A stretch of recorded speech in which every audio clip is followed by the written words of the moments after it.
Yep, just trying to convince them to give the same bans. We do see that a lot in tournaments when somebody leaves, and then we get straight into the game and they go troll bans all over the place. But I hopefully they're gonna put it down. This is gonna look nice and neat and tidy. But yeah, Misfortune picked up first out by Talos on the blue team. That's going to be their first pick out. Interesting decision there, going for the ADC who has no escape but a large amount of damage output. So I guess they're focusing on that all-in build potentially. They may be looking at a Lulu, maybe looking at a Leona. Come to think of it, if they're going for that Misfortune pop, but they have no Amumu to go along with it. And there's that lock-in. Ooh, Bucketron the Lord liking that Tristana pick. I haven't seen Tristana picks in the points rounds yet, getting them refreshes on their rocket jumps. My God, that is just so dominant when they do. It's crazy. I like that on Kha'Zix as well. Actually, jumping all around the team fight, a little bit like an Aurelia who gets kills with a blade surge. To be honest, or like a Kha'Zix. Yeah, that's a threat. That guy is the bane of my existence at the moment, as we see. Bucketron the Lord just sort of kicking about, thinking about the Tristana pickup. Sugar Rush not showing his hand just yet. Possibly going to see the support bot lane picked up here. Just waiting to see what their support will most likely be. I would think something like a Leona or something with the there we go, the Leona pickup by Sugar Rush, and Bucketron looking to pick the Tristana lock. Oh, they're taking out that Leona. Maybe they've just been watching on the stream and I denied CDLC the Leona pick. Whoops. No, but yeah, that would have worked really, really well with the Misfortune. A lot of burst power and a lot of all-in potential with a Leona and a Misfortune. But that's not going to happen in this game, as Riot tells me the game was not found. As it very obviously does not exist right now. Just look at what the hell. Anyway, what is this? Potentially Time Lord and potentially Urgot. I think Rainbow Thug is just having a little bit of fun with me. A bit of trolling going on here. We've got full thug life right now. We've got the Urgot Heimerdinger, but not really expecting those to get locked in. Yeah, I think they're playing random right now. They're going full StarCraft 2 random. I love those guys that pick random. They just go for anything and like to surprise their enemies. Great tactics. Very difficult to play with a random champ though, and with a random race in SC2. You've got to train very hard to get that down. Rainbow Thug actually locking in as the Diana. We've seen a lot of successful Dianas, especially I believe from I think it's Firaxel. I'm pretty sure it's Firaxel. It may just be Slater there. I do get confused between the two. Very, very strong though. It tanks up quite. Diana tanks up quite well, and has a lot of durability with a Pale Cascade. So a little bit like an Akali with durability and displacement as well. Yeah, she's a very effective champion. A lot of high burst. Jarvan being picked up as well there. Will we see him in the jungle or in the top lane for that burst damage? Going up against a Kha'Zix. Looked like Cyros heard about your Bane there. Rockmar, what have you done? I can't help it, man. You've doomed us all. He's just such a strong pick right now. He's got the resets, he's got the farm ability, he's got the sustain, and it's going to looking like a Kha'Zix Zed possibly here from Unorg. Epic poke combo coming out from this.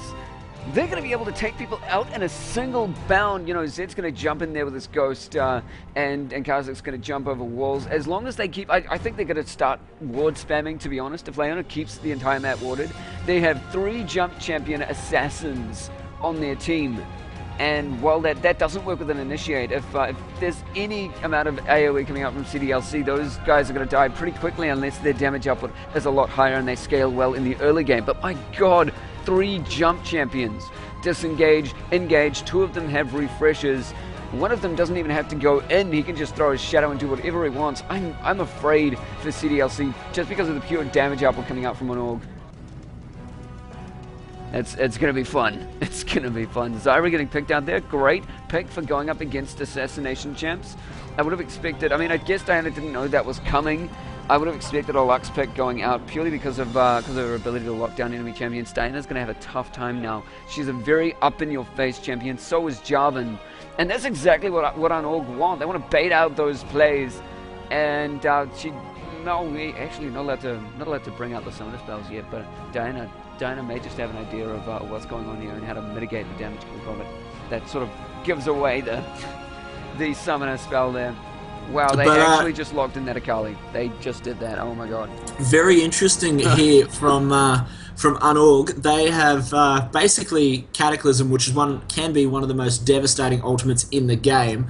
They've just negated that completely. They've got 4 people on their team who can get out of it, no worries at all. So got the Akali, got the Kha'Zix, got the Tristana, got the Zed, and that's basically not only does it make Jarvan's ultimate almost not needed and almost sort of irrelevant, it also makes Rumble's ultimate and Zyra's ultimate a lot harder to hit. So, they're not going to have a good time with this one. I can definitely see if Unorg are able to win the individual trades, their teamfight and assassination potential is just going to be huge. The only thing they have to look out for is Diana and Jarvan just getting too beefy and just being able to be in their face all the time, as their only tank is that Leona. So be interested to see what happens and how they play it in lanes. Yeah, a lot of that is AD damage. They're coming out with the Tristana, the Kha'Zix, and the Zed, and it's only going to be Akali focusing on that ability power and a little bit with Leona, not really that much.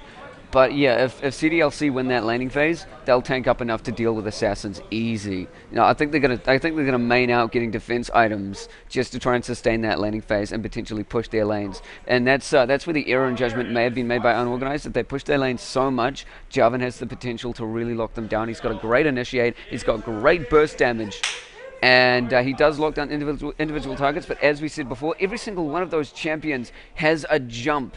2 of them are dependent, though. I mean, you've got Leona who needs a target for that Zenith Blade, a hero target as well, nonetheless, and Akali who needs that level 6 with her Shadow Dance as well. So I don't know, maybe Jarvan's going to spend a little bit more time in that mid lane, unless Akali tries to go top against Rumble. Not the best decision, not as much poke as a Kha'Zix would have against her.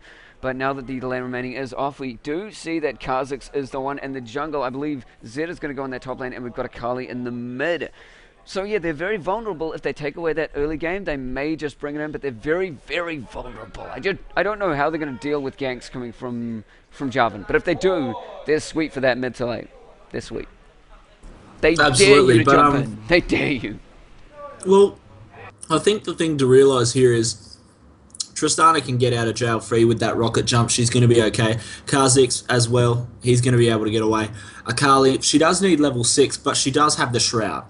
And that Shroud actually lasts as long as Cataclysm does. So even if Jarvan jumps in and ultis her, she's going to be able to Shroud and mitigate a lot of damage. Zed obviously is just going to be able to swap positions with his clone. So I also think that a lot of the mitigation out of the Jarvan ganks comes from the sheer amount of damage that they are able to put out. If Jarvan gets himself in Cataclysm against Zed and Rumble is trapped outside, he is going to get chunked. Zed will go to town on Jarvan all day. Once he picks up that Brutalizer, he will start doing work. It's the same with Akali. Once she gets that Gunblade, that Hextech Revolver, she's just going to be able to go to work on Jarvan. And it's going to be very interesting to see how Noel Chris, I'm just going to call him Noel. It'd be very interesting to see how Noel builds this Jarvan, just in terms of being able to get it tanked up and able to mitigate a whole lot of that damage that's coming in. I'll also be very interested to see the ganks out of Kha'Zix in the jungle. He's very strong. He has that stealth and also has that jump, which is going to be able to get him into positions which are going to make a huge difference. And we are into the game. Yay! I'm reacting a lot faster on stream, so nobody sees my horrible desktop, but it does happen occasionally. It does. It's very sad to see what's happening on my desktop. It's reaped by the virus of files. I've got Mundo looking at me now. Mundo, actually, Mundo is my main man. That was a bad Mundo impression. Mundo, that was a Rammus Mundo impression. Yeah. Mundo. No. Okay. Yeah, that's Rammus. Mundo. I like that guy. He's very cool. Yeah, there's the okay. I've seen a Ramish plushie around lately. Absolutely amazing. This big ball of huggable cuteness. You can still see the evil in his eyes, but worth it. Anyway, going to the in-game screen, it's going to be loading up. We've got a little bit of a skin war going on. I have to say, Rumble, Diana, Leona, Tristana, letting everybody down, and Kha'Zix just looks awesome. I don't care what he goes for. He's I'm good. gonna have to say I am in favour of the ninjas. White ninja, black ninja, Yeah. looking good. Purple Ninja. Just classic Kha'Zix. No need.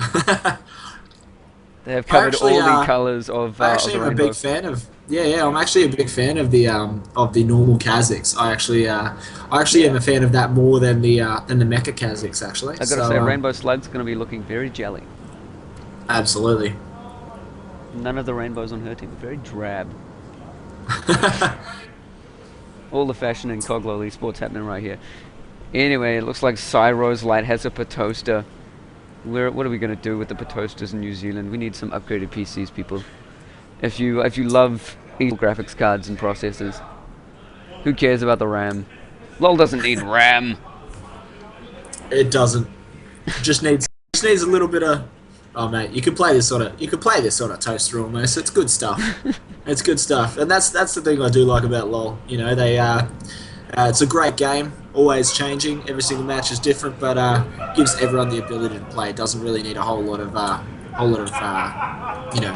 gear to make this easy to play game. Definitely, and that's what I really like internet cafes that allow teams to bring in their own gear, because to be perfectly honest, I can't play in an internet cafe. I can't use their keyboards. I get lost within the keyboards. I use a keycapped structure actually. I don't look at those big clunky keys that a lot of people favor because of the defined key structure. I don't know. I just know where my fingers are going, and if there's clunky keys, my fingers are stuck on keys. So internet cafes, they tend to favor those large keys, and it's very difficult to play there. So if you're looking for an internet cafe to do a tournament at, ask them if they let people to use their own gear first. It's a big game changer for a lot of people. Yeah, I'm gonna do a direct shout out to the Black Widow Stealth Tournament Edition. It's a great keyboard. Check it out. It's a beautiful thing. It's a beautiful thing. Black Widow, me like it. Is that keycapped or is it defined keys? It's key capped. It is keycapped. Depending on the model that you pick. They actually have about 4 different models. Oh, cool. So they do have at the moment. Yeah. So you're able to pick both the mechanic of your keyboard. So you know how much pressure you need to push the key and all things like that, which doesn't sound like it makes a huge difference, but it really does. As we see a little bit of aggression, and Zara just going to say, how's it going to Akali in the top lane, and pop a ward in there. Akali just going to back off a little bit. So we'll see Akali in the top lane versus Rumble. We'll see in the jungle little bits of Jarvan versus the old Kazakhs. In the mid lane we've got Zed, Diana, and in the bottom lane MF, Zyra versus Tristana and Leona. But it looks like we've got a lane swap coming out. I apologise. So we're going to see the 2v1, Rumble 2v1ing in the bot lane versus Buckatron the Lord and Sugar Rush DD. And in the top lane we're going to see Akali versus Rainbow Thug and Rainbow Slug. And this trade, I believe, already in the favour of CDLC. Akali not known for being a very strong 2v1 lane, and that's the reason that right now you can see them doing a lane swap. They're going to lose out on a lot of experience in this first wave. Rainbow Thug, the Rainbows, I'm just going to call them. Rainbow's obviously going to get level 2 a fair bit sooner, and this swap actually taking a long time for Unorg to react to this. So yeah, definitely taking a lot of time, and they're missing out on a lot of CS. So be interested to see how they're able to trade in this lane. Most definitely a lot of wards coming out from Unorg. Yeah, they really don't want to be caught out by that Jarvan. They know he's that dangerous, and they're warding up so they can be protected. But as you said, that lane swap going out, I feel like the range and the aggression is a bit more in favour to CDLC, purely because of that all-in Leona. She gets displaced a bit too easily, and they can punish her very effectively as she dives on them. They're being very aggressive on this, and they have the sight in the lane to actually do it. They really do. They got that early tri-brush ward is working great for them. They've got that they've got the river thing, little piece of warded out there very effectively. Yeah, so they're doing quite well. Entry to blue, yeah. For an orb. Roselight missing his jump there, unfortunately not going to get any aggression onto Pumped there for his Rumble, but the Rainbows in the top lane really being quite aggressive, letting it push out enough that Buckatron's afraid to. Oh, excuse me. That Buckatron's afraid to CS. So about 15 in the advantage of MF at the moment there for Rainbow Thug. I'm Balladis, I believe, is also getting a fair bit of bully there from Rumble, 12 to 3 in terms of CS.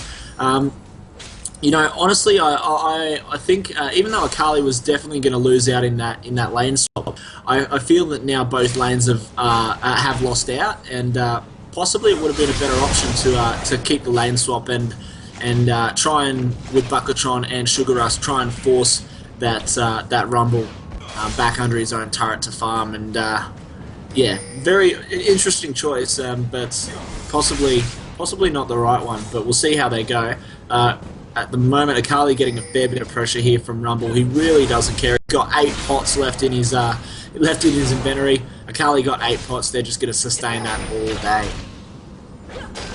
Definitely. In goes that all in from Sugar Rush, and the burst from Pyro's Light. They weren't able to follow up with it completely. A bit of a late turnaround from Buckatron the Lord, but still enough damage to push them a little bit back in the lane, which is what they need. They need that lane control and sustain. It's not going to let Kazakhs, their lane control, sorry, their warding is not going to let Kazakhs invade them, not going to let them jump in and take it and pull off all of that damage. But again, with Kazakhs, he has that dash potential, and so does every single lane, at least when Akali hits 6. So when he starts getting aggressive, the rest of his team can pull in so quickly, which means ganking from the river is going to be very effective. As long as CDLC wards up though and they don't push their lanes too much, they'll be fine. But it looks like they're being extremely aggressive against these assassins, and that works out well in their favor. They push the assassins back, they scale a bit better in the early game, and they make the assassins drop off to that mid to late game, because the assassins want that early game to be able to scale. If they don't get that, they're going to fall behind. Absolutely, and something to note, I really think that Cyro's Light has recognised this. He's gone to basically say, I just need to farm. He's visited lanes a few times, he's going to do so again, but he's really focusing on the farm. That Jarvan has been to lanes a couple of times and nothing has happened, but Cyro's Light, he has been sort of focusing, getting a little bit of lane tax here and there, whenever his lanes go back, but really able to make sure that he's sort of staying ahead of Jarvan as far as farm and levels go. Pumped jumping onto Akali right now. Akali getting insanely low. Pumped, not even worried. He's got his pots. So does Akali. Both still on pots. Sugar Rising getting the great Zenith Blade there. Buckatron the Lord getting caught though. We'll have to rocket jump out of that one. Looks like the warding has changed completely. It's now way in favour, and all the wards went down from CDLC, and they're not paying attention to their lanes. I think all of the wards are down, and they just haven't had the opportunity to go back. Once they do, they're going to retake that mid. Actually, Taylor's getting extremely aggressive up against Pyro-Leech. I guess she has to in the early game. Otherwise, when she starts getting aggressive, it's going to be a very, very dead Pyro-Leech. But the pushing working quite in favour to CDLC. Already you can see that gold advantage. No kills, no turrets, no nothing. Pure CS and 500 gold in their advantage. It's going to be 53 to 27 CS for the ADCs at the top lane, which is a big difference, in case you didn't know. In the mid lane, it is actually swapped out with Akali in that top, so I will be changing that out. It's equal there. And in the bot lane, happening with that brilliant Ramen Hook in his lane clearing, amazing, and he's been punishing Akali with those dives because he is tanky, and once he hits level 3 he can put up all those abilities and then go straight into his passive, which knocks heads off everything. Absolutely, and something to note here, at the moment the farm, like you said, hugely in the advantage of Rainbow Thug, but something that Leona hasn't been doing, which I feel she probably needs to start doing, when Zyra initially throws down those plants, when gets down that rampant growth, Zyra really needs to stand on that and take the little bit of damage before before he's able to turn that into a plant. Because at the moment, Rainbow Slug's plants are trucking, and really it's doing a whole lot more damage than if someone would just stand on the pod, I guess. But Zyra obviously has that huge range on her grasping roots. She's got that deadly bloom at level 1, but obviously focusing that grasping roots. I'm a Bowler Dis has jumped on Pumped, and they're going to go head to head. Pumped flashing out and Akali just trying to get that CS advantage back in her favour. She has got 4 pots. Rumble has used all of his, so she's done a great job harassing him there under the turret. But at the moment, about 20 CS behind, so really needs to get some to catch up. Akali, like we saw in LCS only this week, if she gets behind, it's a very ugly story for that Akali. She's not able to do a whole lot. She really needs to be able to burst people pretty much instantly, and she's only able to do that with good farm or a lot of kills. Being that she's in this bot lane pretty much on an island at the moment, she's not going to be getting many kills. As we see a fair bit of aggression in this top lane, Cyro's Light coming in through the bush. He has been spotted out and will get picked up there by a Zyra plant. Doing a great job. Noel Chris there jumping in, and the bullet time across all. Cyro's Light getting out, but getting dropped down. Bucketron the Lord and Sugar Russ. Wow. Wow, Talos there coming in the back lines and doing work. Pyro Leech gonna kill her here though for oh my goodness. What's going on, Pyro Leech? Looks like he froze out there. Oh no, here we go, he's coming in. Running on the spot for me. Yeah, I think it was just a bit of server lag there, but he did go in for a kill on Talos. I think they picked up the lag as well. Hold up there. The game is laggy, yes. Yeah, I think we're having the server issues that League has been having recently. That may just be happening. They are standing still. But there it is, guys. 3-0 already to CDLC as they responded perfectly to Unorg's group up. Unorg got in there to pull off all of that damage on single targets, and then Jarvan came in from behind and was like, nope, ain't gonna happen, not today. And went up with his Cataclysm, locked down individual targets. Made the plays. 3-0 now, and may just be a little bit in favor of that lag. I did notice Baldus didn't jump on Pumped when she had the opportunity to get that kill. So I don't know what quite happened there. She may have been lagging out. Maybe she ran out of Shadow Dances. That could have been the issue. So I'm thinking I'm pulling shenanigans and pulling Riot lag. I just want to call out that fight in the top lane. Rainbow Slug, I'm calling that the MVP right there. That was insane work from him. Not only did he get the knock-up on both Kha'Zix and Sugar Rush, he also got the roots onto Kha'Zix when he was coming into lane. He saw him just before he walked into that brush and was able to get the roots on and get a plant beating on him, get the knock up, and then have Diana dive under turret. And it was just absolutely incredible work. As we see him getting jumped on in the bot lane, Cyro's Light having to use his ulti to negate some of the damage there out of Talos. Talos giving no cares in the world. I'm a baller disc, gonna be able to get out of that one there with his shroud, but amazing work there. A great work on the side of Talos, really following his lane and really putting the pressure down where he needs it. Yep, it looks like unorganized, flat-out aggression combo isn't quite going to work in this game.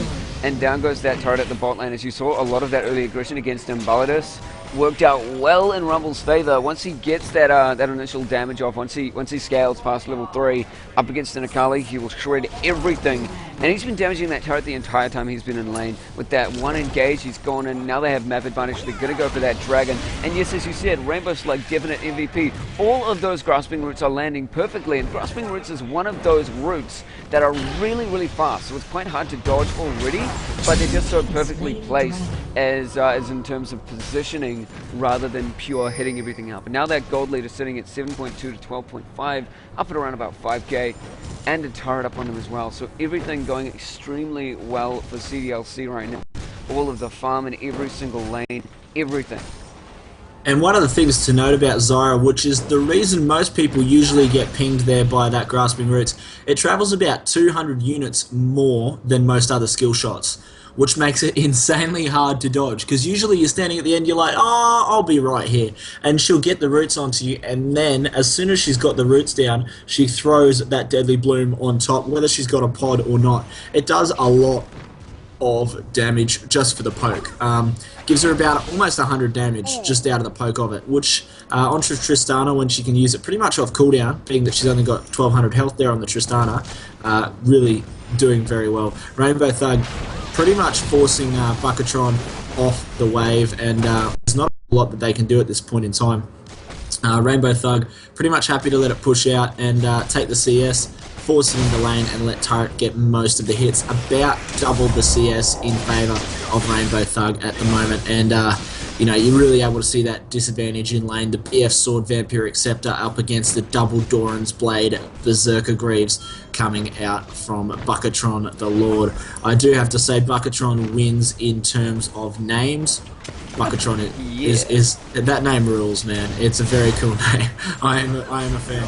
Talos and Hunt in the mid lane here, forcing it out. Pyro Leech not able to even 1v2 under the turret, which is a bit of a worry at this stage in the game, being that he's only got his Brutalizer. He is a long way behind Diana. She's already got the NLR and the Seeker's Arm Guard fully stacked up. She's only a couple of hundred gold off. Actually, no, she's not. She's got 1,800 gold in the kitty, possibly waiting for enough so that she can go back and get both the Zhonya's and Boots too. I wouldn't be surprised if it would be straight up Zhonya's. As we do see an engage up at the top lane. Oh, Rainbow Slug does get pushed out a little bit, but not enough damage to stand on Unorg. They're not confident going in on that engage.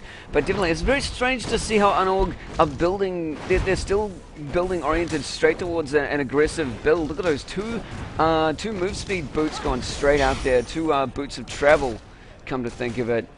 Interesting pickups there. They're going for speed and hard hitters. At the end of the game, in comes Noel. Krasis didn't quite know this was going to happen, but he goes out of there with a Cataclysm, gets knocked out by Bucketron the Lord. So good response in from there. Pyroleech is in here trying to chase them down. Not quite going to make it though, as they do disengage very well. And yes, she did go back and get that Zhonya's and those Sorcerer's Shoes. But again, who needs boots when you've got a Lunar Rush? Who needs them?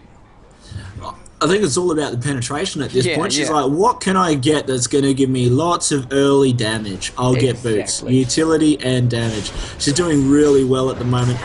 Let's have a look there. Sorry. Talos at about 160 ability power. So really built up quite a lot in comparison to Pyroleech, who's got about 126 AD. As a ratio, ability power to AD, generally, you know, you can pretty much say 1 to 2. Generally, you know, attack damage to ability power, it's a whole lot easier to get attack damage than it is AP. But Talos at the moment has a whole lot more of her desired stat than her opposite number there, Pyroleech in the mid lane. And you're being able to tank up successfully with that Seeker's Arm Guard. And now look, they're just poking out this turret whenever they want to. Here's the lockdown coming from Sugar Rush. Is the damage going to be enough from Unorg? They managed to take out no one and die. Wow, great Zhonya's there by Talos. Let everyone jump on top of him. Didn't even throw down his ulti actually, had to Zhonya's beforehand, but spamming Laugh now as he was able to get out with a triple kill and a turret for free. I'm a ball of this. Down in the bottom lane, will pick up that bottom turret, but they're going to get a second in a turret here, and this is really going to force Unorg into that top lane. However, not really at this point. Top lane, I mean, turrets are turrets. They're always going to help win the game, but not really where they want the turrets at the moment. Being that they really do need that cover over the dragon. Really, possibly going to want to shove up that bot lane before they can get in for the next dragon, which will be in only a couple. Actually, sorry, probably about 60 seconds. Sorry, I'm terrible with my timing at the moment, but about 60 seconds time. 100 times better than me, dude. I was like, what timer? Where'd that go? When the dragon timer. Yeah, exactly. But here's a very good example of Unorg going for that assassination combo and being made of paper, pretty much. And perfect reaction, as you said, from Talos with that Zhonya's Hourglass. She knew she was the center of attention. Everybody dived on her. It was just like, let me just wait till my team gets here. Just gonna be invincible for a little while. Worked out perfectly well, and I think that's how it's gonna play out for a lot of this game. Talos is gonna go in there with the Lunar Rush, and then go Zhonya's as the rest of Unorg goes straight onto her. They have that disadvantage of having an assassination combo that doesn't rely too much on blitz. You've got Pyroleech which has those skill shots. Cyros goes out with the Void Spikes, whereas Bucketron the Lord, I know he does rely on those auto attacks, and Sugar Rush wants to get off that Zenith Blade onto an auto attack as well. And Baldus does have that Q available. All of that damage is mitigated because all of those skill shots will miss and it's not like they'll stop activating, and that's what Zhonya's isn't so good against. It's not good against abilities that activate straight on click, but it's amazing against those skill shots, and that's what we're seeing from Unorg, just burning all of that damage on single targets, and then getting picked off one by one at the very end, or indeed through pure AOE coming out from Talos and from Rainbow Slug. Wow, Noel on the Jarvan there actually flashing that on. I'm pretty sure he meant to smite it. He flashed and then smited afterwards. Sorry, no, he missed his smite afterwards. I think I'm pretty sure he meant to smite that one. Didn't have it up and fingered the flash, but you know, not the worst thing in the world. They do pick up the blue buff from Team Unorg, and that will be able to that will let Talos force in that mid lane and really be a pain. They still do have their blue buff up. Probably going to hand that one over to Zyra for her poke. Actually, no. It's looking like Noel going to pick that one up himself. And Rainbow's pretty much doing work at the moment. 161 to 94 CS. He's got his Bloodthirster. He's got another BF to just the BF sword of Buckatron the Lord, so doing really, really well at the moment, and a whole lot of aggression across the map here. Like I said, they're going to want to force this one up. They're looking to possibly go again in that mid turret, but at the moment have no objectives up, so it's going to be hard for them to decide what they want to do without Dragon, without outer turrets, that sort of thing. They're really going to have to group up and make a decision to either farm and push lanes or really get aggressive under a turret. Yeah, this is where teams tend to fall off. They don't know what to do when there's no objective to take and there's no turrets to destroy as well. That is where you just want to group up and roam, because you're going to catch people out in the jungle. They're going to want to go in and farm in that jungle. They have no opportunity to go anywhere else and farm. But look at that jungle for Unorg. They just went sight.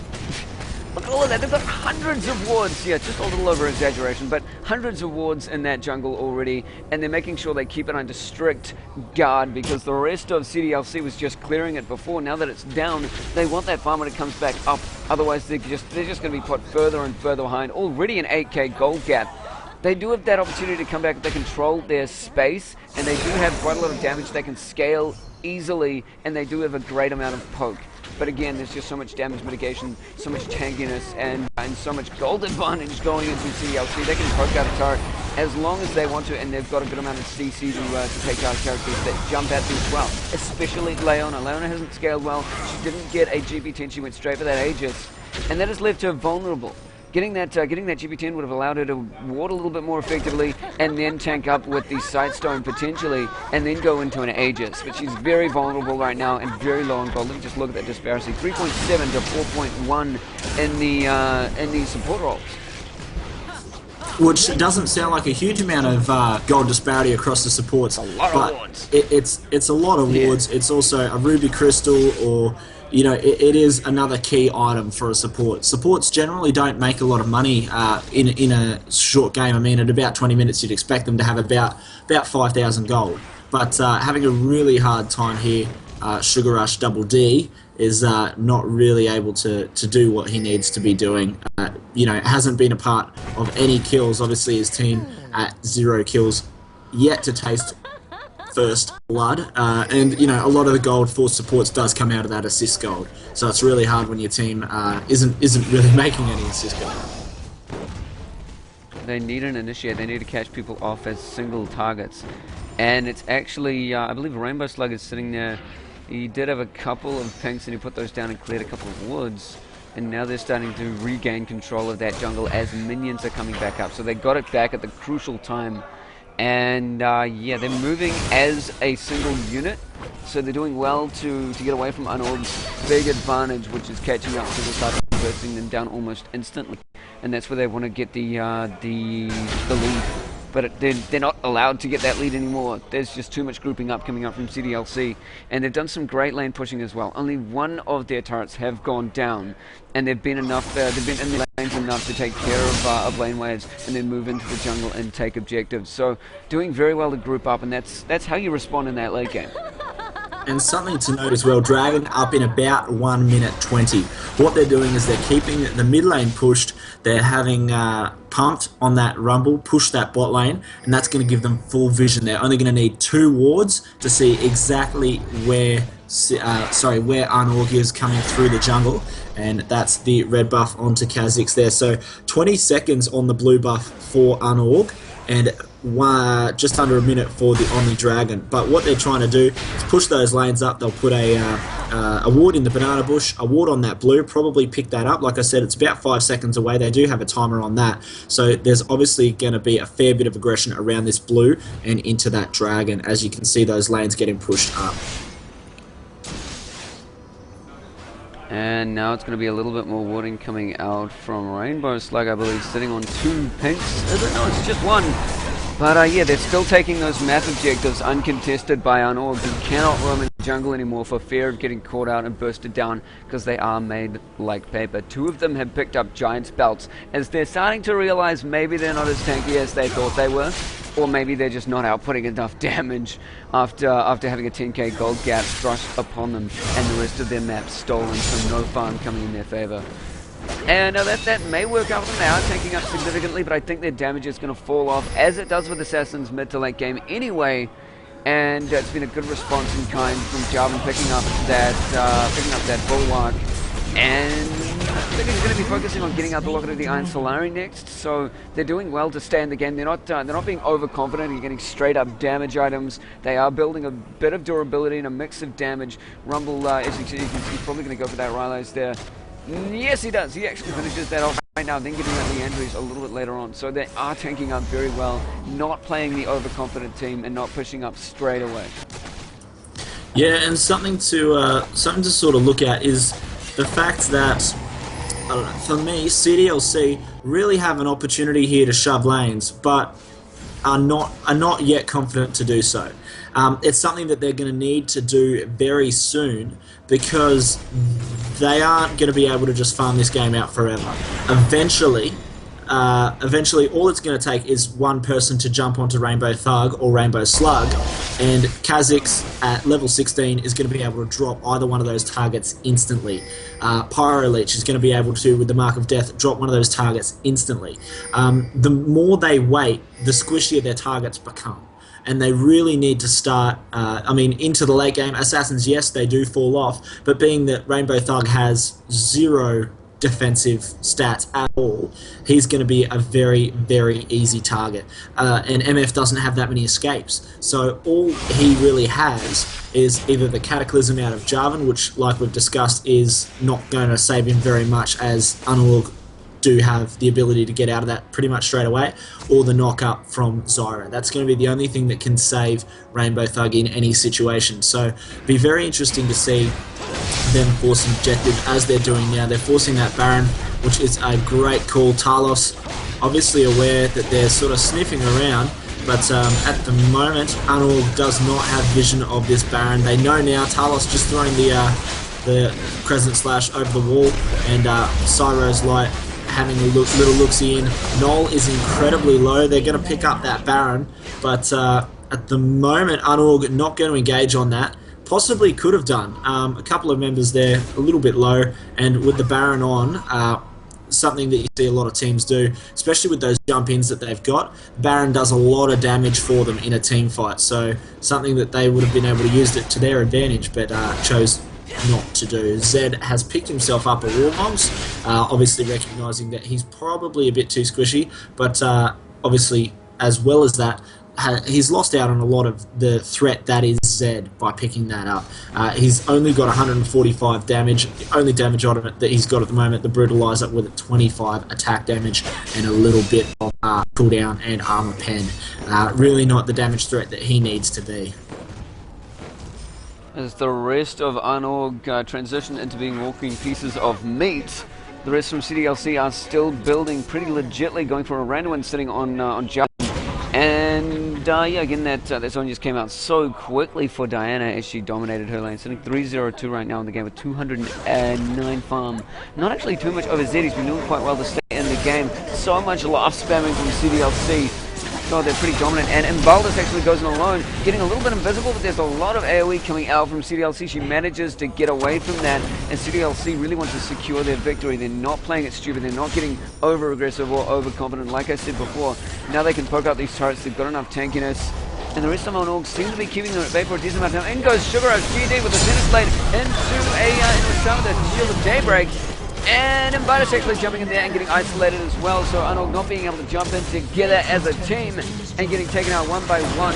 It is going to be a 4-0 exchange as the rest of them get peeled off. They tried to go for those escapes, but they weren't there in time. I actually missed those last 2 kills as Diana doing... Yeah, Diana doing amazing work in the back line. Diana 2v1 against both Kha'Zix and Zed. She basically said, you guys are the biggest threats to my misfortune, to my AD carry. I'm going to sit here and keep you both occupied. She went down insanely low, used all her cooldowns, and then Zhonya's, waited for those cooldowns to come back up, and basically said, you know, now that I'm going to kill you. She killed Pyrolich, and, you know, Cyro's Light was not keen. Look at that damage coming out, my goodness. She did that, and as soon as Cyro's Light saw that coming out of Talos, he backed right off and left Pyrolich to die. And at the moment, they're actually a long way behind in terms of levels. You actually look across the board, as we see another engage, all of this is going to pull out. We've got the knock up there from Zyra. Talos probably going in a little bit too far, might drop down here, has the ignite, but will be fine with that ban buff. Pyrolich gonna drop down, and Pumped picking up that kill. When you look across the board, as I was saying, you've got Rumble 17 to the Akali 15. You've got Talos 17 to the Zed 14. As we see another engage, Talos going dominating 604, 606 on the MF, 009 for Zyra, 0013 for Jarvan, and haven't even given away a kill. They're doing really, really well, and Talos possibly going to go down here. Picking up that Zhonya's great work from him, and will probably pick up this last kill. Talos gonna get the killing spree, needs to get out. The Zenith Blade just missing, and Sugar Rush will go down for that little bit of aggression that he showed as well. Talos getting super aggressive. Rainbow's in the top lane, doing really well there as well, and Pumped honestly has been doing work this entire game. Really unfortunate there by Unorg. They had such a strong team comp, unable to make it work, unfortunately. There it is, guys. Kate doesn't like cheese, knows how to go up against an aggressive team comp like this. I feel like what Unorganized needed to do, they needed to get a couple of teleports with that combo and actually start jumping on individual targets, getting a refresh, jumping on another. I felt like if Kha'Zix had a teleport in that mid lane, he does jump around as well, so he didn't even need that teleport. They just needed a lot more lane control and a lot more responses from their lanes. It may have cost them a tower, but it would have given them a couple of kills, I feel, to engage people, to really actually put some damage out on CDLC. That was their advantage to that early game damage and that burst. So yeah, that's what's going to happen. It's going to be Kate doesn't like cheese taking away that game. All the brackets will be up a little bit shortly later tonight. Not shortly, I guess. I've still got to go home and put everything up all myself. I do have a bunch of minions underneath me, if you know what I mean. But they don't. Yeah, I'm setting all of this up by myself. I'll see if I can get some help so it goes up faster for you guys and get these games up so you can watch them in glorious replay. But a big thank you, Rookma, for staying on here for all these 3 games, and thank you, Storm, for destroying his chance to practice. Not a worry. Thanks very much for having me, dude. I'm really enjoying it. It was amazing, and make them move those practices so you can do this every week. I have a couple of casters lined up if you can't, but I'd be sad to see you go, buddy.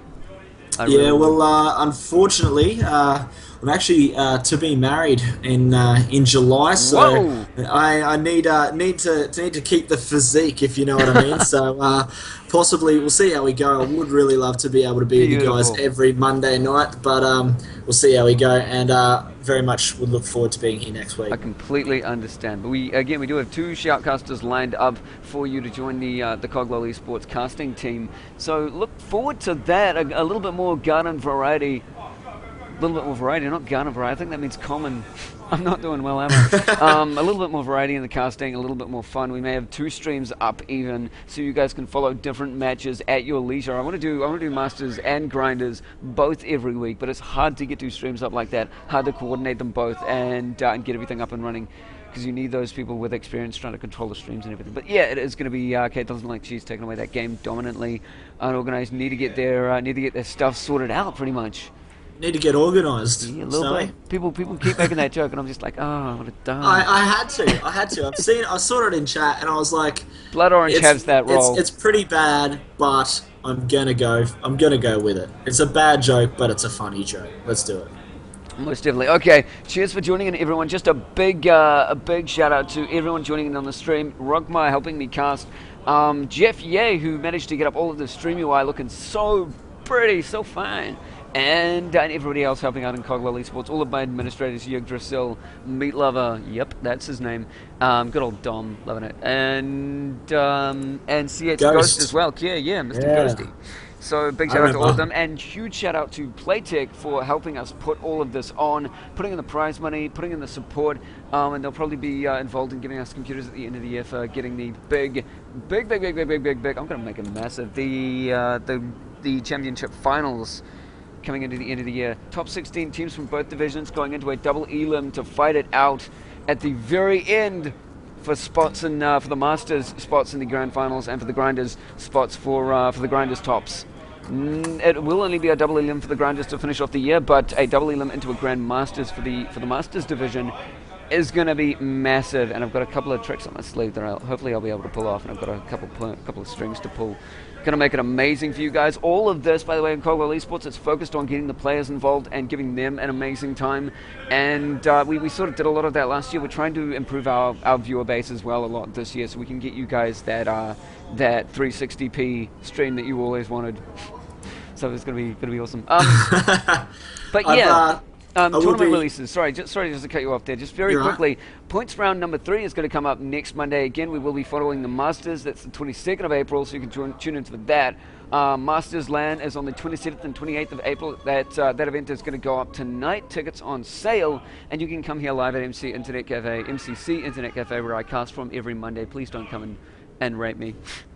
I'm so afraid people are going to come and laugh at me. Everyone around here is like, who the hell is this guy? Just sitting there yelling and doing crazy shit. But so yeah, the LANs are going to be conducted here. The first 4, 2 for Grinders, 2 for Masters, up in MCC Internet Cafe. Tickets go on sale tonight for the first Masters and Grinders.